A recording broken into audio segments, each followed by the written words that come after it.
made me a doctor today. All right, hi everyone. Thanks for still being here. Session 2. My name is John Philipsborn. I'm the Climate and Resilience Manager at the Atlanta Regional Commission. Also have the pleasure of being on the advisory board for the SCDRP. So again, thanks everyone for joining us. First session really did a great job of bringing together all of our states and territories and hearing about some of the great work that they're doing individually as states and territories, and also talking about some of the challenges that they're facing, the good work that they're doing. The session really did a great job towards the end of also bringing together some of the ways that they're thinking collaboratively and kind of working together, which really sets us up well for this session, which is focusing more on regional resilience. Because while we want to, of course, elevate all of our individual states and territories, and certainly elevate all of the communities, municipalities, and counties within them, it's also critically important to think about the region as a whole, and also these multi-jurisdictional regions within states and across states, because we have a lot of connections, of course. We're connected by physical assets, roads, power, utilities. We're connected by resources, water, and other. And as we heard in the panel before, we're also connected by our shared vulnerabilities. So some of these extreme weather events that occur, they impact more than just an enclosed boundary of some jurisdictional line. So today we're joined by 3 great people who I'm going to briefly introduce. Their bios are, of course, available to you. And we're hoping to explore some of the regional challenges that we face here in the Southeast and Caribbean. Here are some examples of what maybe has been working in terms of multi-jurisdictional collaboration, and even offer up some opportunities for further collaboration. Because again, it's critical for individual communities to be elevated, and the good work that we keep hearing about of working at a community level. But if we don't work across those community boundaries as well, then we're missing opportunities, and we're perhaps not kind of elevating everyone in the way that we can. So I'm joined by, on my right, Katherine Zitsch, who is the Deputy Chief Operating Officer of the Atlanta Regional Commission. On her right is David Iwaniec, Associate Professor of Sustainable Futures at the Urban Studies Institute and Director of the Center for Urban Transformation at Georgia State University, and Kim Brown, the Director of Resilience Planning and Implementation at Miami-Dade County. So everyone brings a different geographical background, a different kind of sectoral history as well, and we hope to hear from each of you from that experience. And we'll start with a question I have for each of you, and we'll go down the line. From each of your perspectives, what is or are, but hold it to no more than 2, please, the largest regional scale resilience challenge that you see facing the region, the Southeast and the Caribbean? We'll start with you, Katherine. I'm going to cheat right off the bat. First of all, I need a longer title, because you two have me. Need to work on that.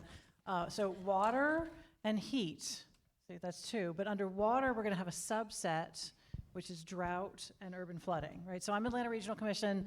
Obviously, everything is interrelated, but we are really working on making sure we have an adequate water supply for the entire region, as well as we now have stormwater issues that we have known have been there for a long time, but now we're suddenly seeing more intense storms, as most everybody is. I'm thankful that we don't have to worry about sea level rise. When Atlanta has to worry about sea level rise, we have massive issues. But we do have localized flooding, and the problem with localized flooding is it happens as one-offs. And so one of the things we're trying to tackle is how to build a regional answer to some of these bigger issues that can't be done at the city or county level and might not be statewide issues. I got one right here. Everyone's got their own. So I was probably going to lead off with thinking about hazards also. But you know, when we think about the shared challenges that we have in the Southeastern Caribbean region, a lot of them are not unique to just this region, right? Issues of infrastructure inadequacies, power asymmetries, economic instability, ecological degradation, but I think if I were to say the most important challenge for us to address is actually what we're here, sitting here for to talk about, is this idea of governance. The lack of the requisite governance, and in addition to that, I want to talk about a little bit, kind of point out the maladaptive governance structures and processes that we have right now.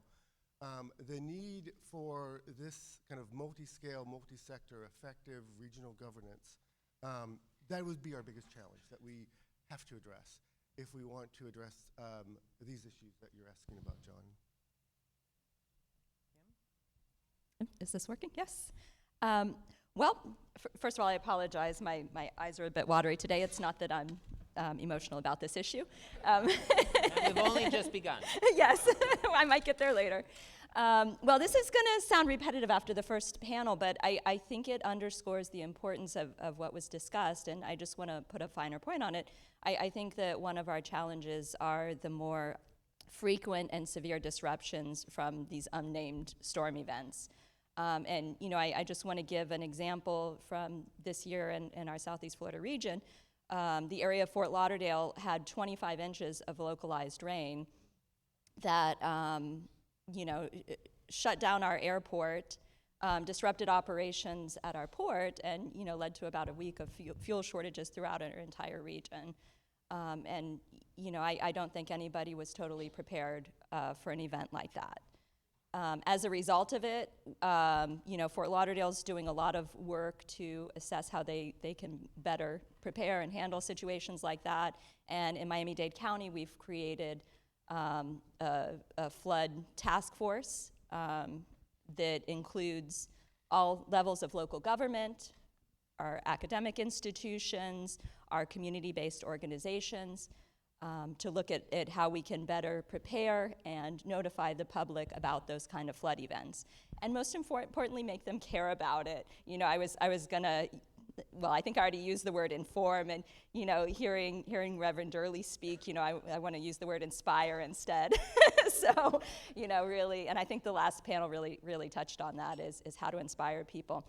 And then also coming back to extreme heat that was mentioned in the last panel, Miami-Dade County is working with the National Weather Service on a pilot program to look at reducing the thresholds for public notifications of extreme heat events to better align with the public health data, which is showing that those adverse health impacts are happening at even lower heat indices than were previously used to inform the public.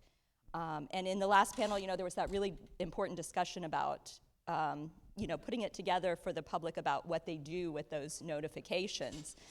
So we're really working to leverage our resources to create those cooling centers and resilience hubs so that people have a place to go. That's great, and I think, you know, as you pointed out, referencing the panel before, it's almost a flawed question because any singular challenge doesn't, of course, happen independent of these other forces and challenges going on. So whether it's housing and flooding, or it's heat and other utilities, or it's development and water supply. So, you know, I think as we think about these great challenges by title, of course, they're not happening independent of other challenges and forces moving.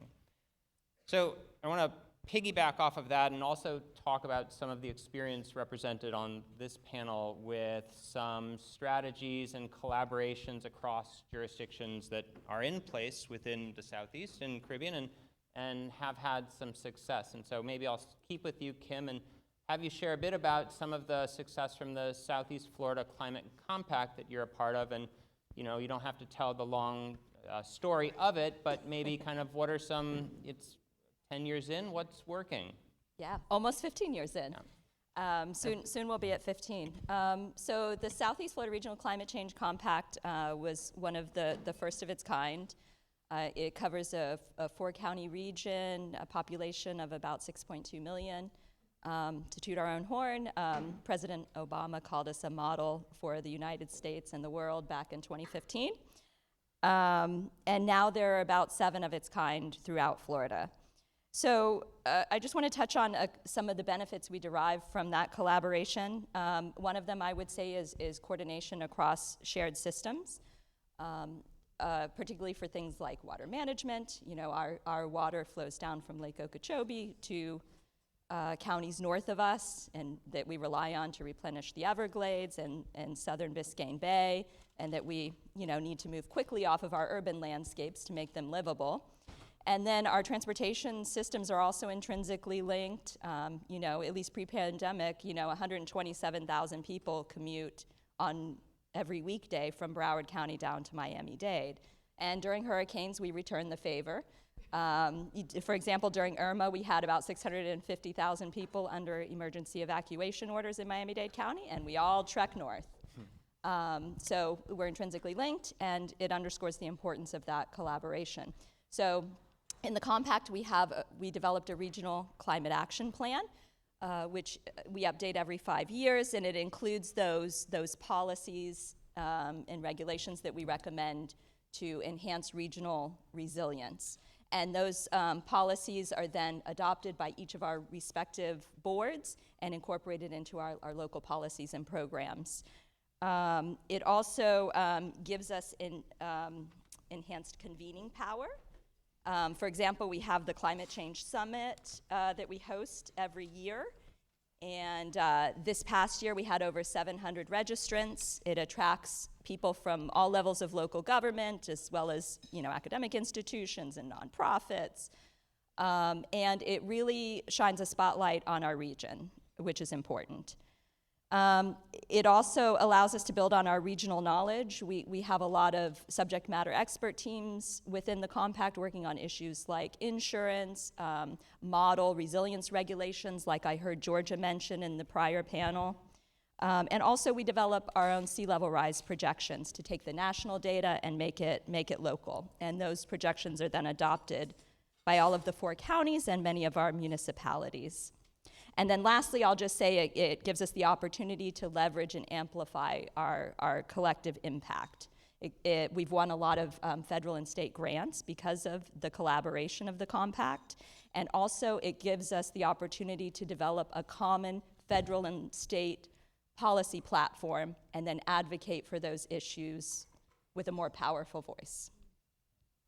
Great. I'm going to come back with some questions about some of that experience. But Katherine, different part of the region, perhaps different origin story, but in the Atlanta metro area, been collaborating cross counties on water. Maybe you could share a bit of that story and some of the lessons.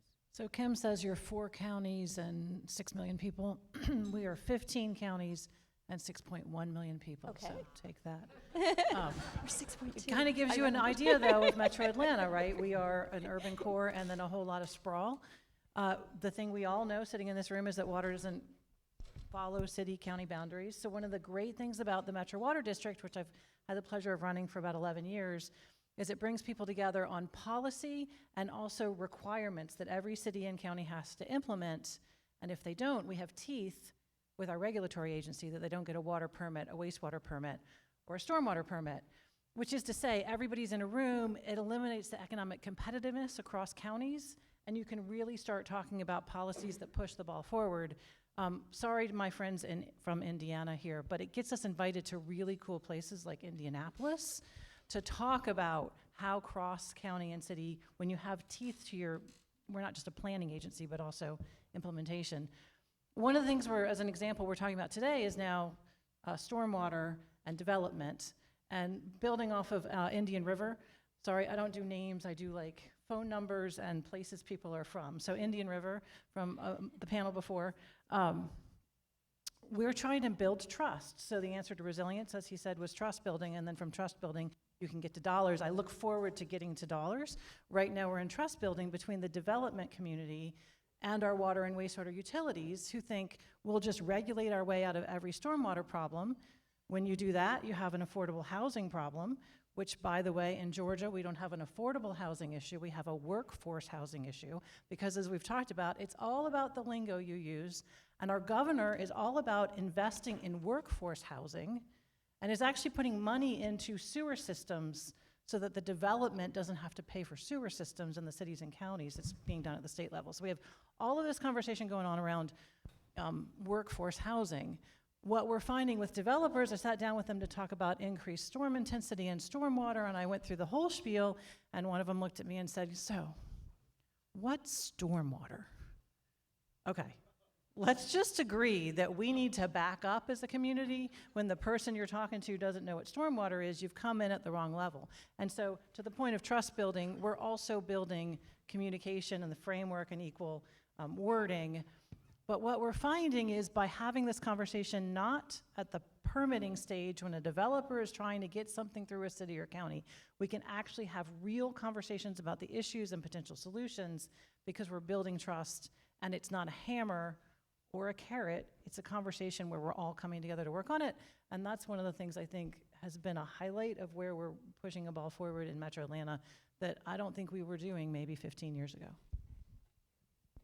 David, I just want to give opportunity in some of the work that you've done, examples of multi-jurisdictional collaboration around issues.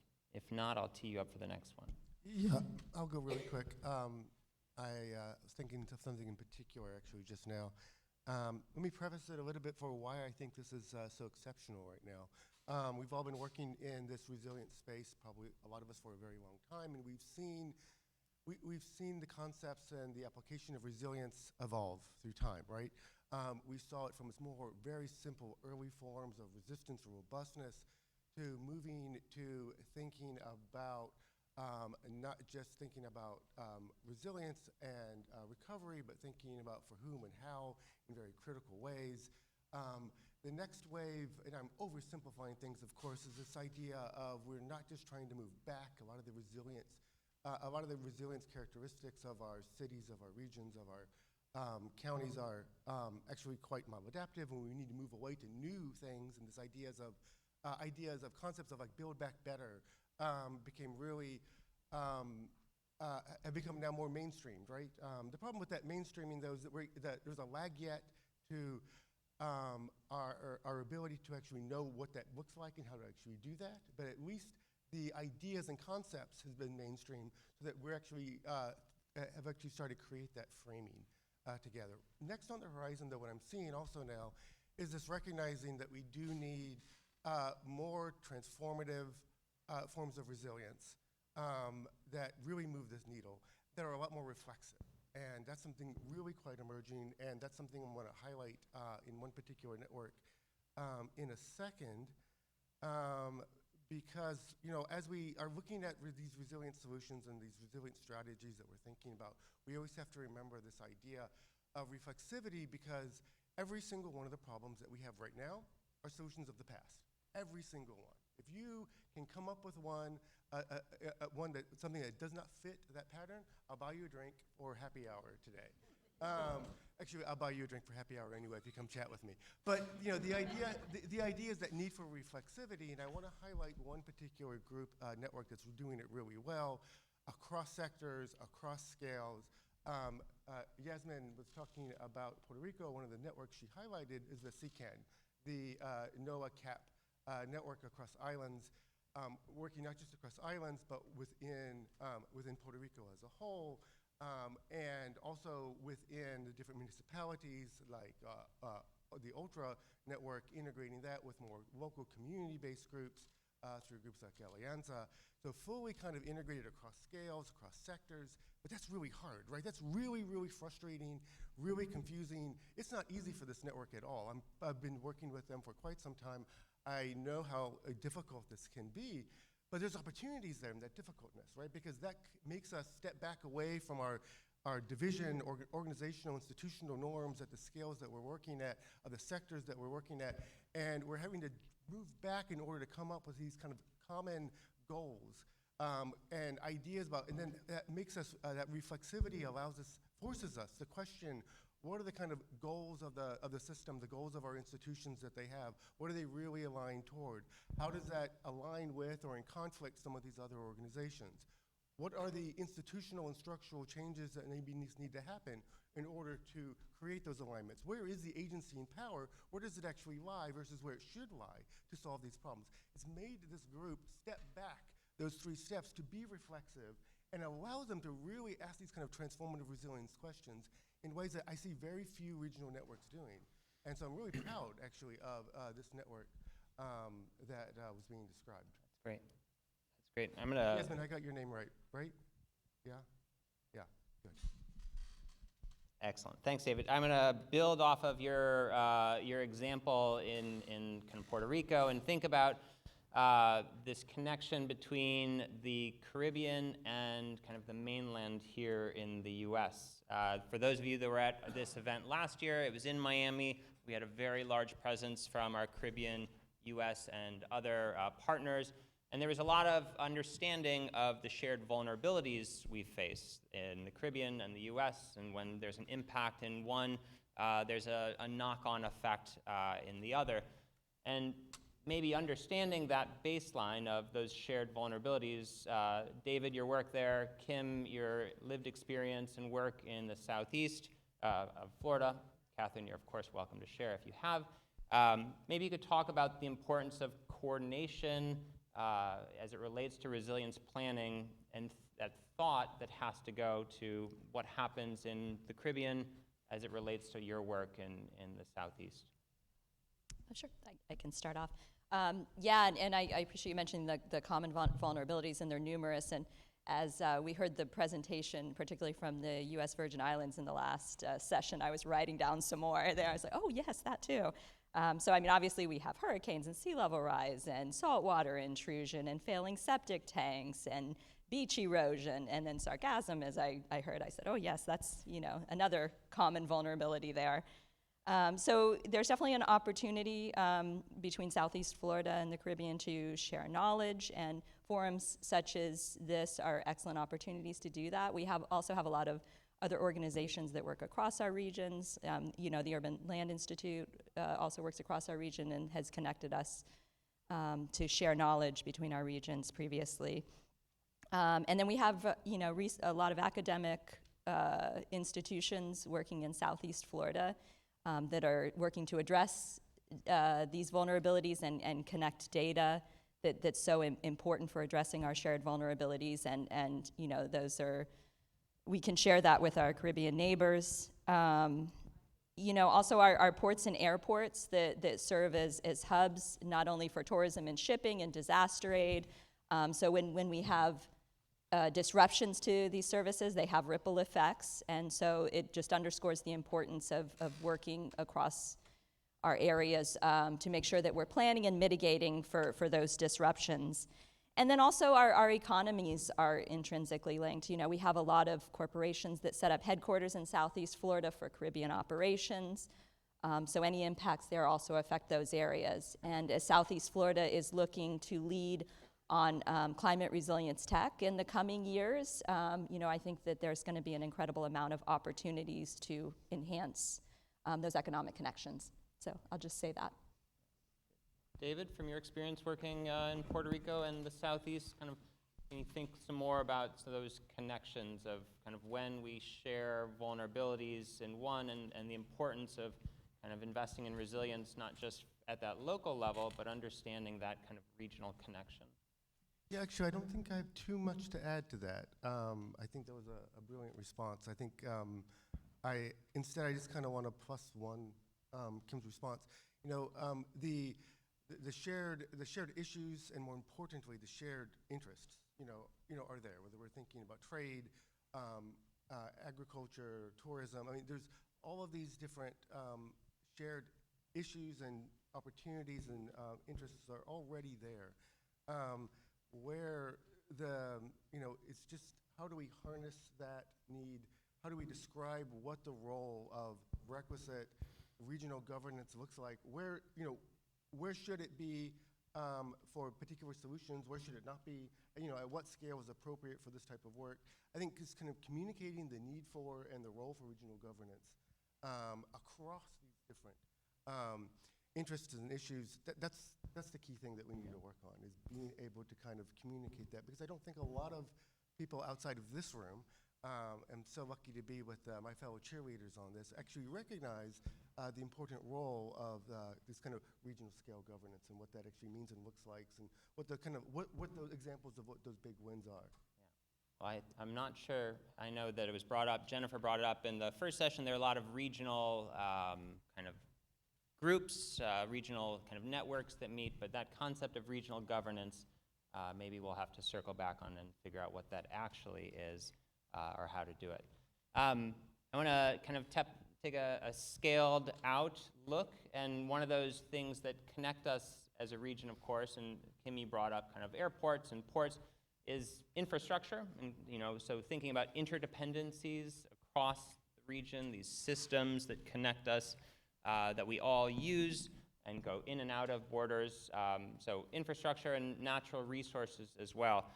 So Katherine, I want to tee this one up for you, thinking about water as a regional asset that, of course, communities in one place depend on, and of course that resource is relied upon by people upstream and downstream as well.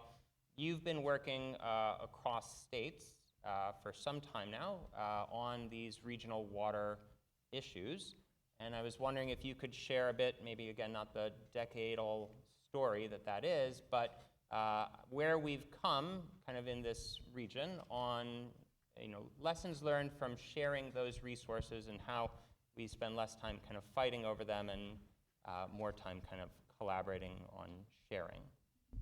I think what John said to me is, don't start with, in 1989, Alabama sued the Army Corps of Engineers. And like South Carolina, that has all sorts of North Carolina jokes, I have all sorts of Alabama jokes, but I feel like it might be inappropriate because Alabama isn't in the room, but they're just so easy that it's hard. It's hard. Katherine, we talked about this.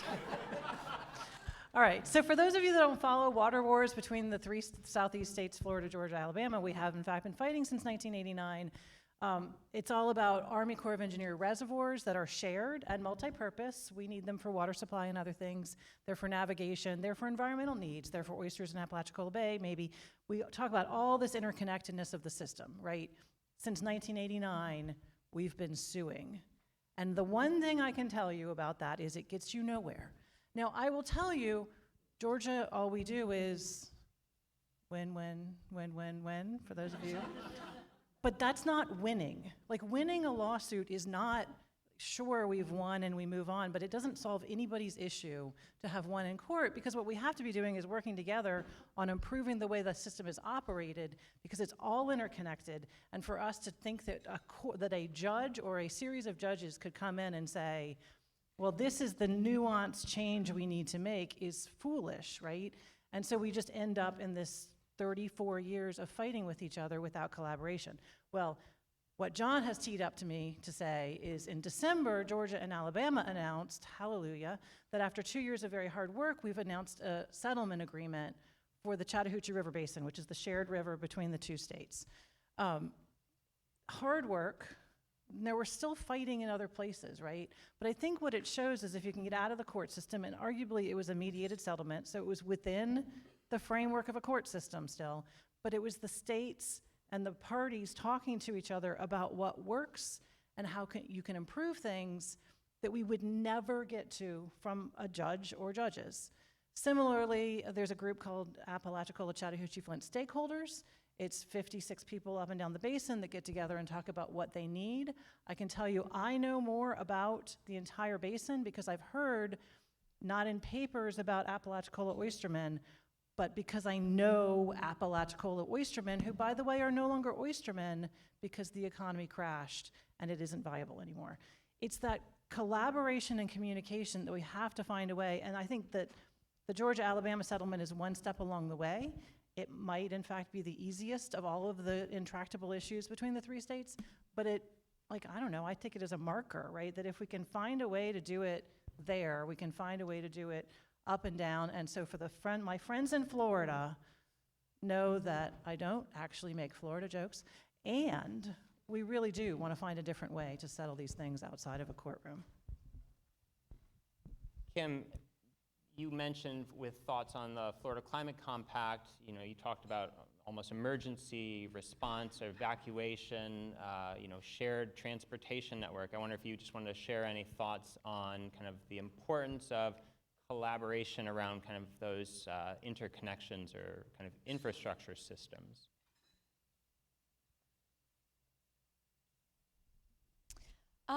Well, I'll just add, I mean, I think I think we have a lot of organization and work at all levels of government. One of the challenges that each of those systems I talked about, the water management system and the transportation network, have fragmented governance. I mean, the water management system in Miami-Dade County with Southeast Florida is very complicated because, we have a water budget. We have some areas that have too much water and some areas that have too little water.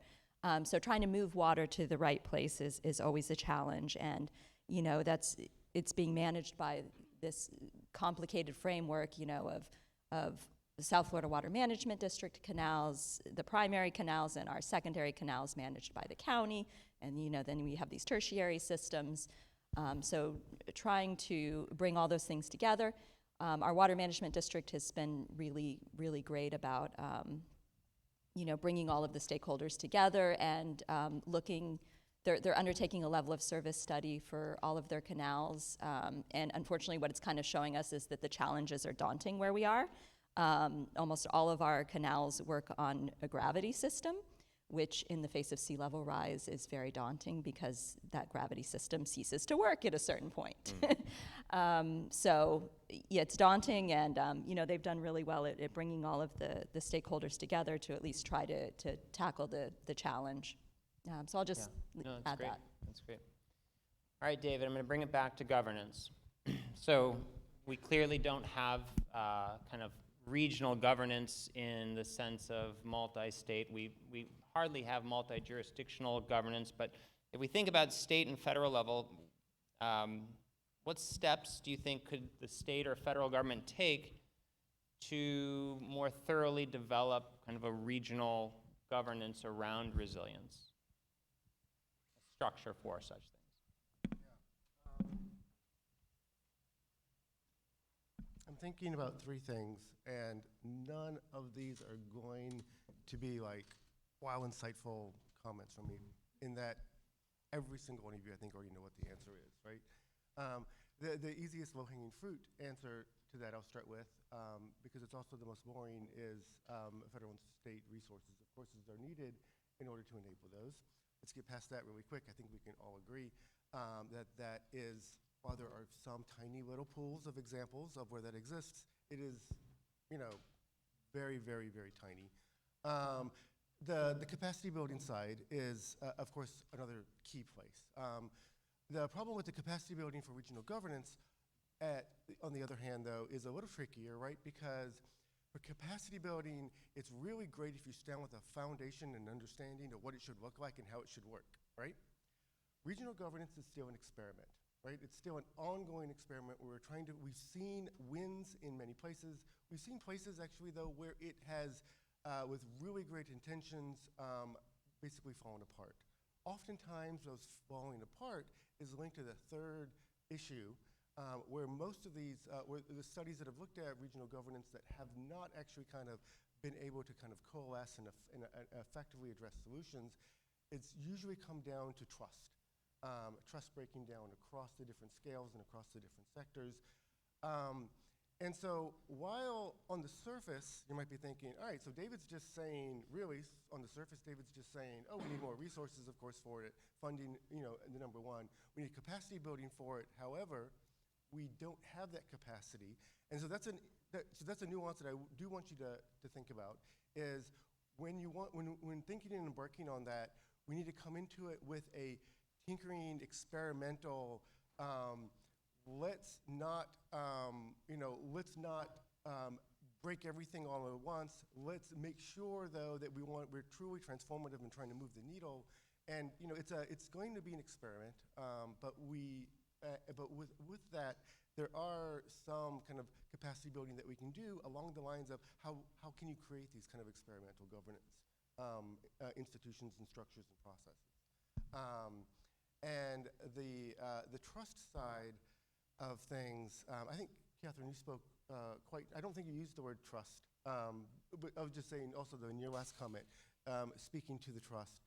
So moving away from coordinating collaborative settings that are more on the legal side to more kind of spaces that are kind of open, safe spaces to actually kind of discuss and shared framing, same issues, shared language, just kind of create more of these kind of spaces for collaboration and coordination across regional scales is probably what's needed most. Again, I'm not claiming that any of these are like huge insights or easy to do, but I do feel like those kind of fundamentals are essential. I think they're clearly not being done at scale yet, so perhaps still need to be repeated. So, and can I just say one thing, please. because you had mentioned emergency evacuation. I'll just say one thing that keeps me up at night is the thought of an Irma-style evacuation with the increasing adoption of electric vehicles. In my mind, I think that's something that we're unprepared for and that keeps me up at night. And we haven't been terribly successful at getting funding to our region for EV infrastructure to support that. So I'll add that thought. State and federal government, how they can help. Okay, so what keeps me up at night is artificial intelligence, and it's going to kill us all.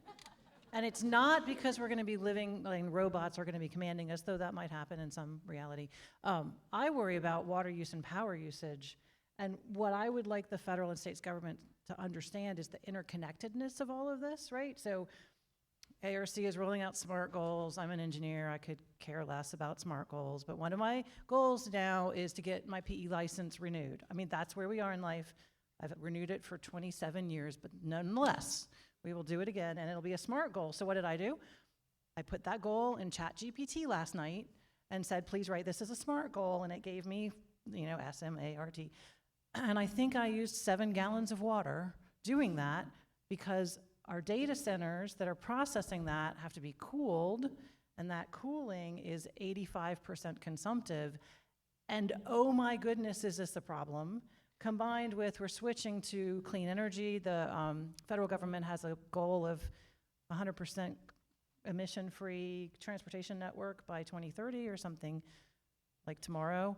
A big piece of that is green hydrogen. Green hydrogen, the source of green hydrogen is water. Like, we have to be systems thinking about these problems, and we don't. And it leaves it to individual cities and counties that aren't, they're like looking at running a water system, or an individual power utility who is happy to sell power without looking at the implications of it all. And so what I would love to see in the space of like bringing people together is not just people from our industry, but how is that push-pull effect of the transportation network, clean aviation fuel so we can all fly to Savannah without feeling guilty, all these things, but we're gonna make decisions where we impact one another. I will tell you the #1 usage of data in this world was apparently 2 weeks ago when the Chiefs, sorry to my friends from Miami, beat the Dolphins because people streamed it because it was on Peacock, right? And we've cut our cable. All of these things are massive disruptors that we're not ready for, and I'm trying to inspire people to like get together and think big picture systems. No, that's good. So from the three of you, maybe and we had several kind of state level people, state and territory level people on the stage before, it's not necessarily maybe they need more staff so that they can be raising up and coordinating on these issues, and maybe that's what it is. There are these multi-pronged issues. It's kind of like these challenges we talked about at the beginning, where it's not challenge singular, but kind of these multiple forces working together, and the need for whether it's federal or state at some level to bring people together, all of the actors and kind of impacts or impactors of these different issues. So convening, kind of working together across systems and across these challenges. All right, for our last question, I think you all started to tee this up as well, but we started with thinking about the challenges of today in the region, and I wanted each of our panelists to talk either about thinking about the future and where we're going, either what is a future challenge that you think is most concerning for the region, or a future opportunity, something that we're not just focusing on the challenges, but also thinking about we're doing some things right, we're heading in a right direction. It won't be a reflection on you if you focus on challenge as opposed to opportunity. But I want to give you an opportunity to, when you think about the region in the future in this context, where does your mind go? We'll start with Kim. Sure. And I'll start with a challenge and then end with an opportunity. So I think that one of the challenges I would point to, and my background is in urban planning, so I have to bring it back to land use. So when we conduct surveys within our region, of the broader community that's outside of, those of us that have already drank the Kool-Aid, what it shows are most important to the community is affordable housing, followed by alleviating traffic congestion, followed by creating more jobs. Protection of the natural environment is pretty far down the list. And it's a battle that we see play out every day at least in Miami-Dade County, and I know we're not alone in that.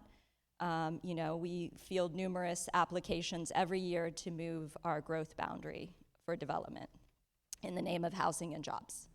Last year, about a year ago, one application was successful, and they garnered approval to move the urban development boundary 380 acres into the coastal high hazard area, which in Florida is the area susceptible to storm surge from a Category 1 hurricane.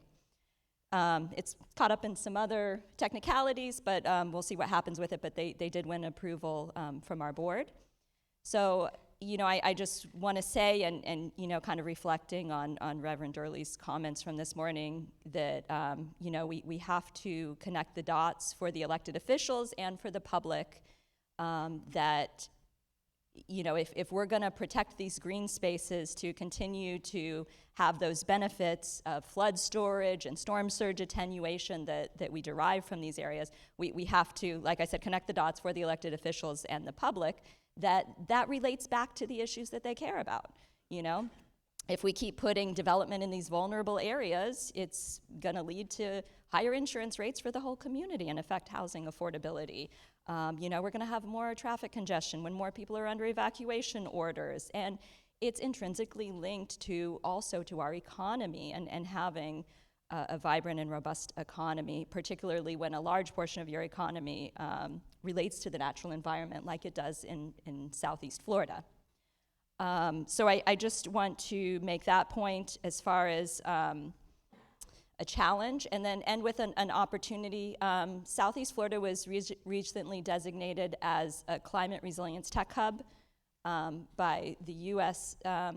Economic Development Administration. So, I think that there's an incredible opportunity there to leverage the work that's happening across local government and academic institutions and the private sector. These organizations are already working on a lot of the solutions to the problems that vex us. And part of the challenge has always been scaling up those innovations and giving them a market, to have proof of concept. So I think that's what we're hoping to achieve through that designation. And we're seeking some funding, which will hopefully come through to push that forward. One of the arms in particular is related to, I have to go to my notes for that one, coastal resilience and marine infrastructure, so I didn't misstate it. Things like 3D printed artificial reefs and seawalls. Thank you, Brian. I think that there's an incredible opportunity to leverage that innovation to solve our problems. And obviously, that work in Southeast Florida will obviously also benefit our Caribbean partners, hopefully. Awesome. I like Kim's framing of it. So David, a challenge and or an opportunity. A brainstorm of idea, and I was taking notes from what you were saying, Kim.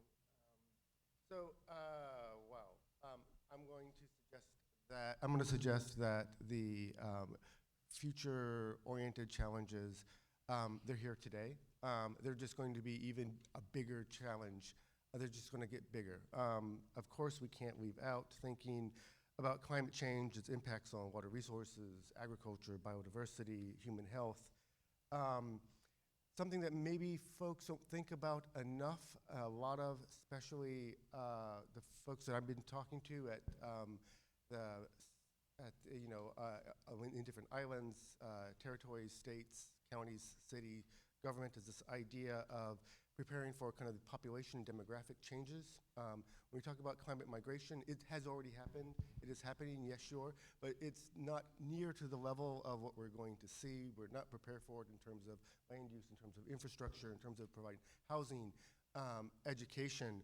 And while it's not going to be limited solely to the region, this kind of climate migration, most of the migration that's going to happen will be within the region, right? It's, of course, some of it will be outside of.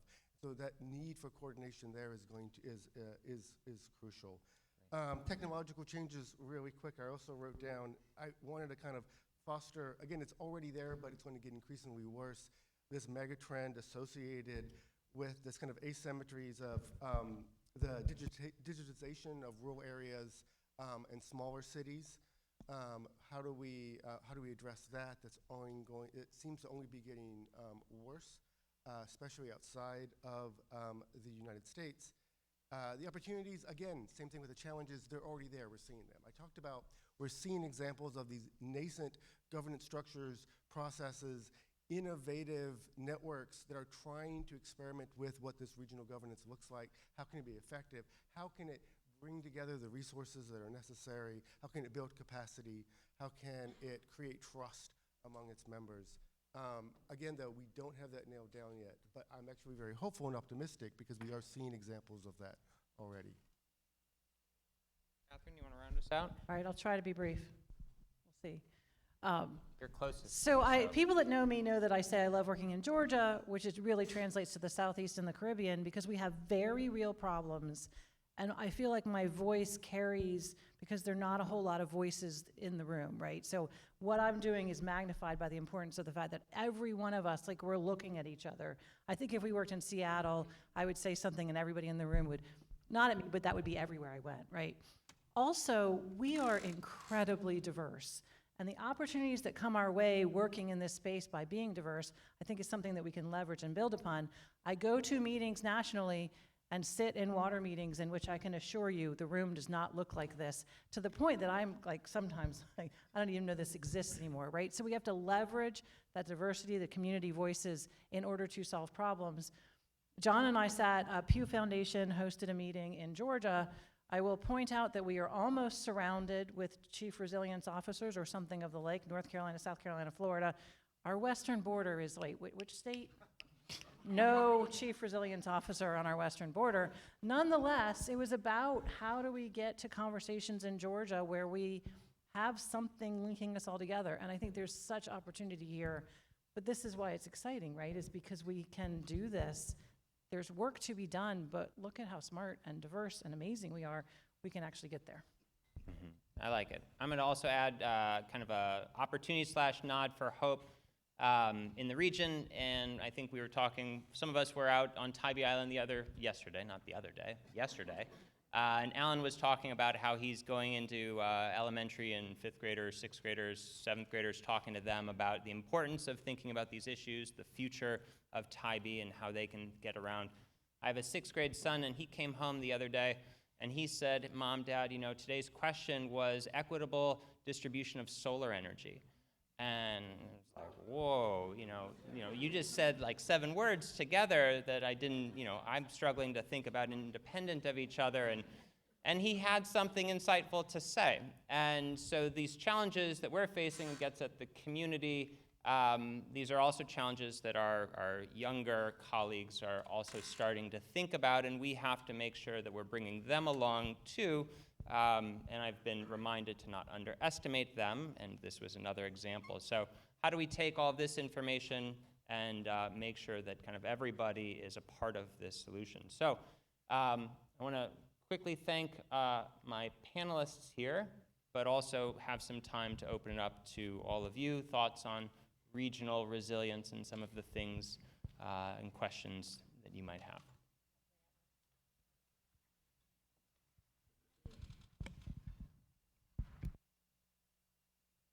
Thank you. Hi, my name is Anna McQuarrie. I'm a planner here in Savannah at the Chatham County Savannah Metropolitan Planning Commission.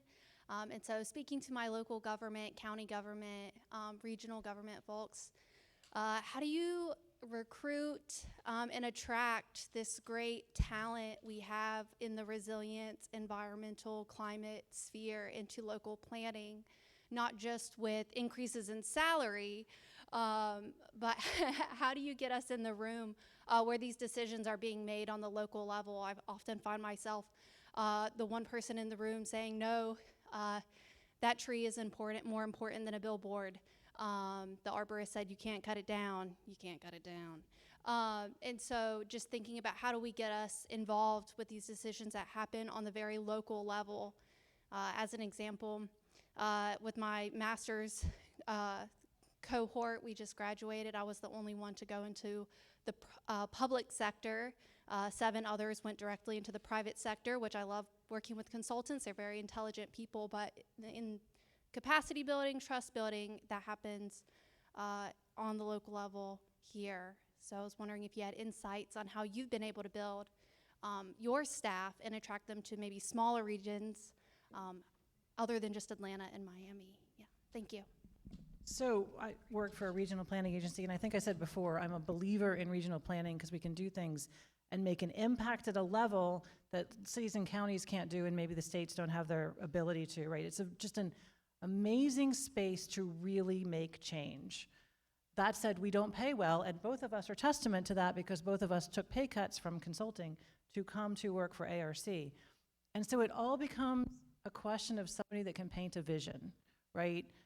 This is the space where you can make a difference in a way in which, for consultants, I spent 16 years there, I'm a recovering engineer still, you had to chase the work to get the work, to do the good things. Whereas when you're sitting in the public policy space, you just get to wake up every day and decide where your best work is done. And so I think the short answer to your question is yes, the pay is not it, though I do have a pension. Like if that kind of crazy thing doesn't happen in consulting. But it is about, you draw the people in that want to make an impact, and then you work really, really hard to make sure they see the impact they're making, and they also get out there to make an impact, right? It's just about the culture of a space, and I think that works in Atlanta as well as Savannah is amazing. I'm gonna go spend dollars here because of your mayor, right? I did that last night, to be clear, in a very good way at a local restaurant, which was stunningly great. So it's just a question of thank you for joining the public sector, but think about the impact you make that your friends don't get to make, and you got to keep that perspective. Yeah, and I'll just comment, I'm gonna bring it from the regional to the local and internal. But just on the issue of kind of bringing everybody to the table, I just wanted to talk about something we've done in Miami-Dade County, and this was a priority of our mayor to make sure that we were operationalizing resilience in all of our county operations. And she created an internal team called the Resilience Action Team, which unfortunately translates to the acronym RAT. It's unfortunate. But you know, it represents each of our county departments, and you know, we take a top-down and bottom-up approach. You know, the mayor is intimately involved in the work that organization does, and some of what gets filtered down to the group comes directly from the mayor and her cabinet. And then, you know, the information also originates within that group. Any challenges implementing the resilience initiatives of the county, you know, we identify those challenges, funding needs within that group, and then filter that up to the mayor. So I would just offer that up as a model for internal collaboration and, like you said, bringing everybody to the table. Good question. Next, any other questions? You know, SCDRP has a policy. You have to have a minimum of 2 questions per session before going to any Otherwise, break. we start over at the beginning. That's right.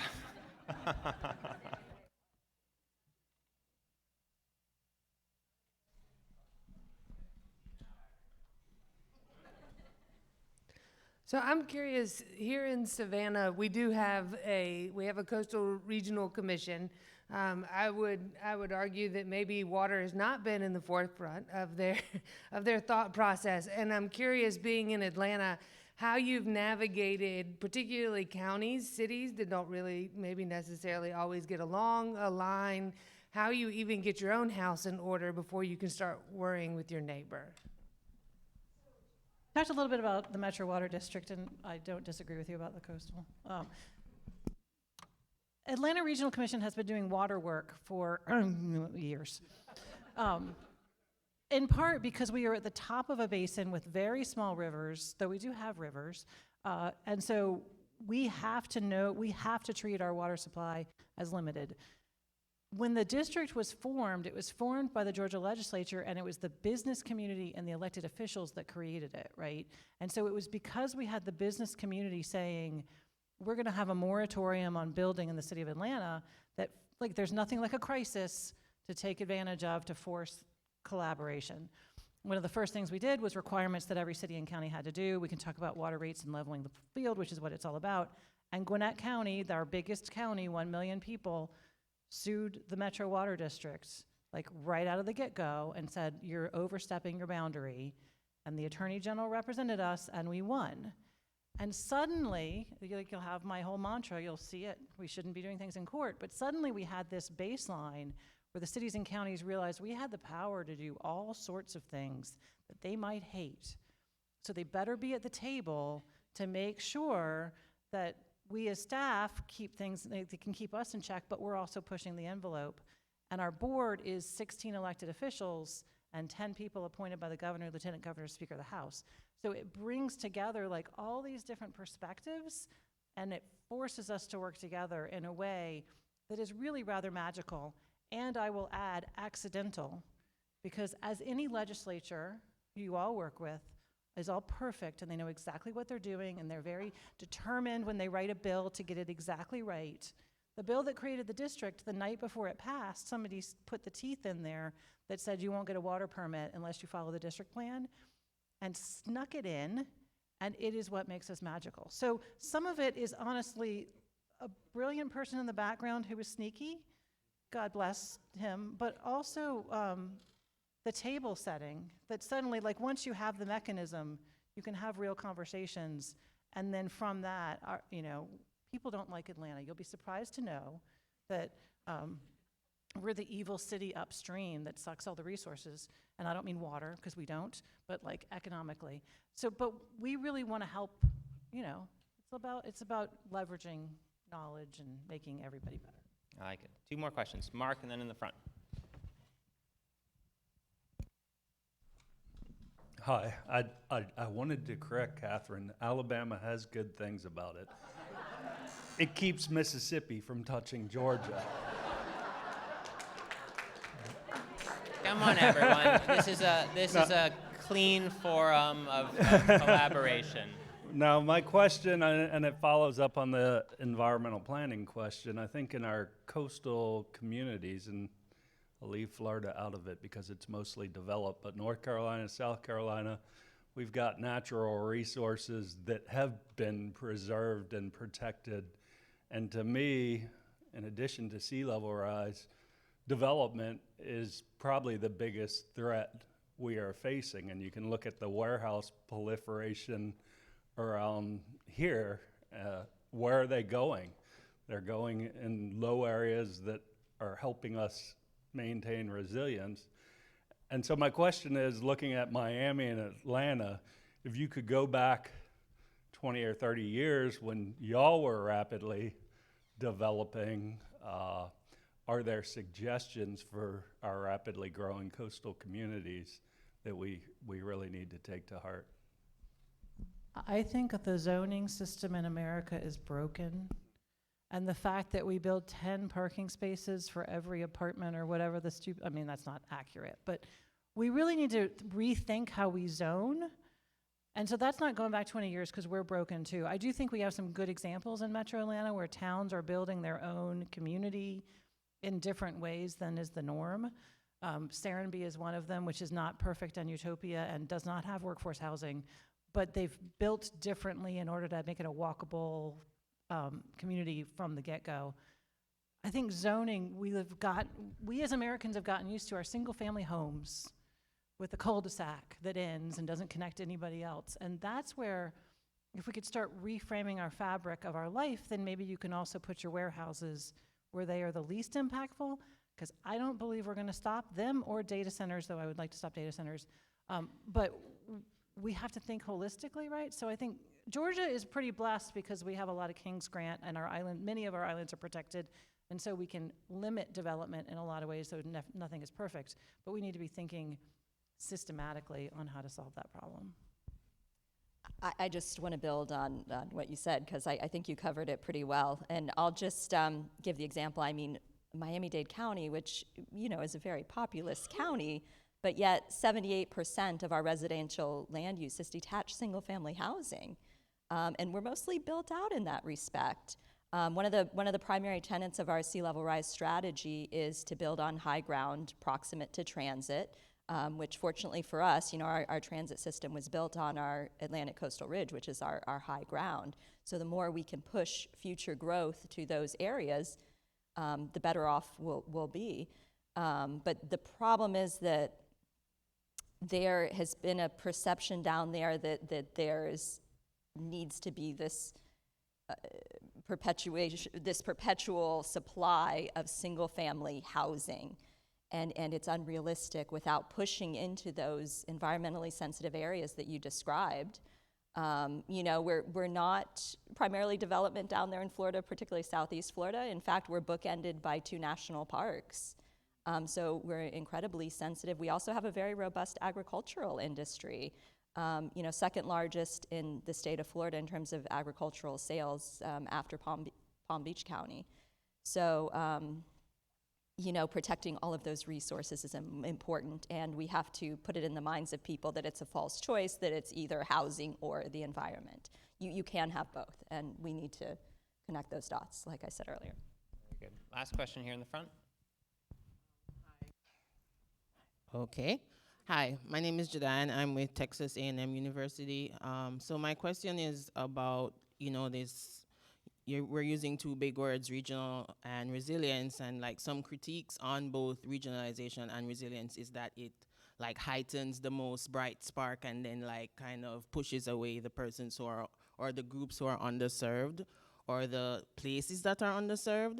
And I wanted to know, like, how are you incorporating cultural competence and like culturally specific needs into regional resilience planning, like to ensure that not only the urban area gets all the funding and leaves the rural areas, or like we're thinking about persons with disabilities, language barriers, all of those things when it comes to emergency planning, and planning can make and break like any policy that you have. So I'm wondering how you've individualized or created specific approaches in like a group setting. Very good. So Atlanta is, as I said, diverse, right? In all aspects. I think at ARC, one of the things I've seen in the last 5 years is that, so I do trails work too.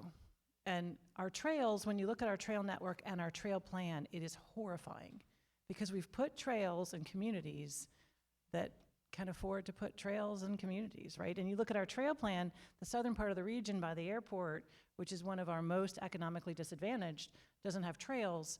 1% of people that work at the airport come from the local community, and that's because they can't get to the airport to work. It's not that there are not jobs there, it's that they can't get there.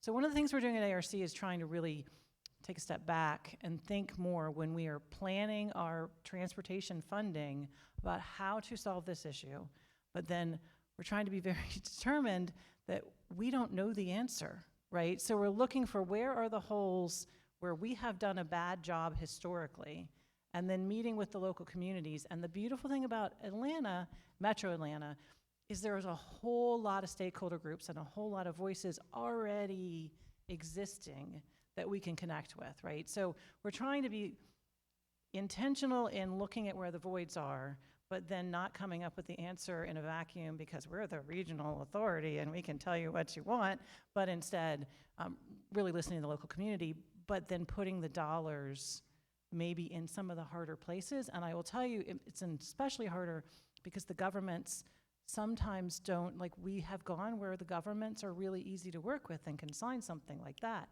And so we have to build in the time and the bringing people along to make sure that we can get to the end point and that we're not just coming in with an answer. Last word? Yeah, just real quick. This is working? Oh, yeah. Just real quick, one of the things I was thinking about, though, is where should that regional leadership and power lie?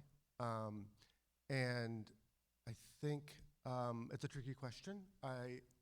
In the work that I've been doing, for example, working directly with CBOs, no acronyms, community-based organizations, what you hear from them is this very kind of valid narrative of the centering should be on us, on the communities themselves. And that's really hard to deny. At the same time, working